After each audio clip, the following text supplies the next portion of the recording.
क्या कभी ऐसा हो सकता है कि एक ही इंसान को कुछ लोग हीरो माने और कुछ लोग विलन? आज हम एक ऐसी ही शख्सियत खालिद इब्न अल वालिद की उलझी हुई कहानी को समझने की कोशिश करेंगे। एक ऐसा नाम जिसकी विरासत आज भी उतनी ही विवादित है जितनी शायद 7वीं सदी में रही होगी। तो देखिए, यहीं पर सारा विरोधाभास है। एक तरफ हॉलीवुड में गेम ऑफ थ्रोन्स जैसा शो बनाने वाले एक बड़े डायरेक्टर खालिद पर एक जबरदस्त फिल्म बना रहे हैं, उन्हें एक महानायक की तरह पेश कर रहे हैं, और दूसरी तरफ आईसिस जैसे आतंकी संगठन अपनी क्रूरता को सही साबित करने के लिए उन्हीं का नाम इस्तेमाल करते हैं। मतलब ये कैसे मुमकिन है? और यही सवाल हमें इस कहानी की जड़ तक ले जाता है। ये समझने के लिए कि 7वीं सदी का एक जनरल आज इतनी अलग अलग तरह की सोच को कैसे जन्म दे सकता है, हमें जरा वक्त में पीछे जाना होगा और उस शख्स से मिलना होगा जो इस पूरी किंवदंती के केंद्र में है। तो चलिए चलते हैं 7वीं सदी के अरब में। एक ऐसा दौर, एक ऐसी जगह जहां खालिद ने अपनी पहचान बनाई। इस पहेली को सुलझाने की चाबी मुझे लगता है उसी इंसान को समझने में ही छिपी है। खालिद को एक बहुत ही खास खिताब दिया गया था, सैफुल्लाह अल मसलूल, जिसका मतलब होता है अल्लाह की खींची हुई तलवार। और ये कोई मामूली बात नहीं थी। ये उपाधि उन्हें खुद पैगंबर मोहम्मद ने दी थी। ये उनके ज़बरदस्त युद्ध कौशल और शायद ऊपर वाले की मेहरबानी का प्रतीक था।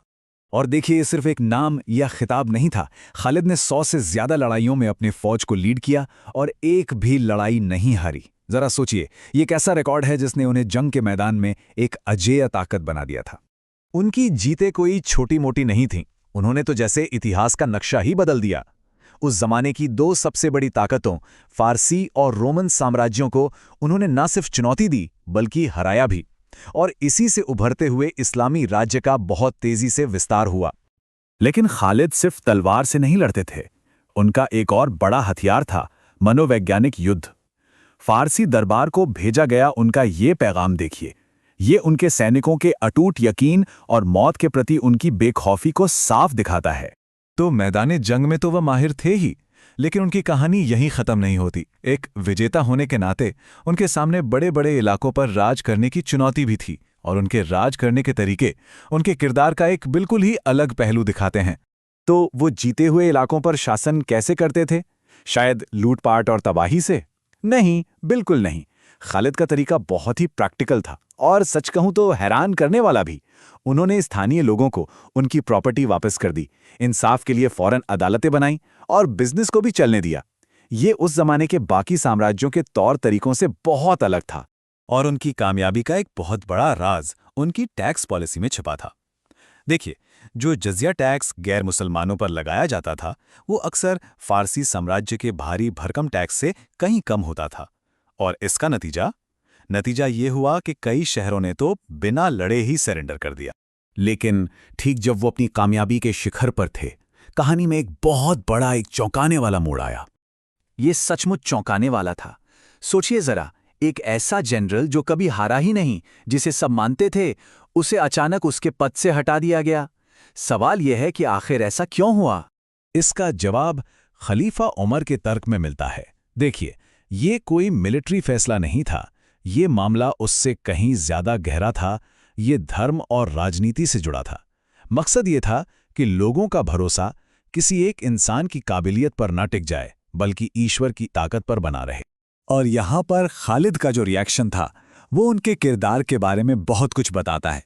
उन्होंने बिना किसी विरोध के इस फैसले को मान लिया और एक आम सिपाही की तरह लड़ते रहे।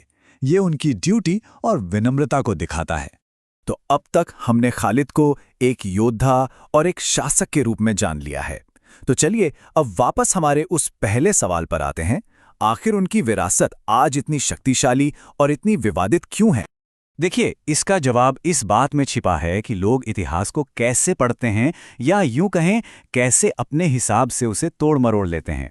मिसाल के तौर पर आईसिस जैसे ग्रुप्स को लीजिए। वो क्या करते हैं? वो इतिहास को एक हथियार की तरह इस्तेमाल करते हैं।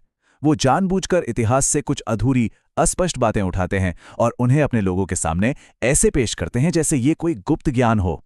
फिर वो इन कहानियों पर धर्म का मुलम्मा चढ़ा देते हैं, जिससे उनके क्रूर कामों पर सवाल उठाना लगभग नामुमकिन हो जाता है। लेकिन रुकिए, ये कहानी सिर्फ एक तरफा नहीं है। जो पॉपुलर कल्चर है, फिल्में हैं, वो भी कुछ ऐसा ही करती हैं, बस उनका मकसद अलग होता है। वो उनके कभी ना हारने वाले रिकॉर्ड और शानदार जीतों पर फोकस करती हैं और बाकी की मुश्किल बातों को नज़रअंदाज कर देती हैं। मतलब दोनों ही तरफ के लोग कहानी का वही हिस्सा चुनते हैं जो उनके काम का हो। तो आखिर में ये एक बड़ा सवाल हमारे सामने आकर खड़ा हो जाता है। जब हम खालिद इब्न अल वालिद जैसे ऐतिहासिक किरदारों को याद करते हैं, तो क्या हम सच में उनकी याद का सम्मान कर रहे होते हैं, या फिर हम सिर्फ इतिहास का इस्तेमाल करके उन्हें अपनी आज की सोच और ज़रूरतों के हिसाब से ढाल रहे होते हैं?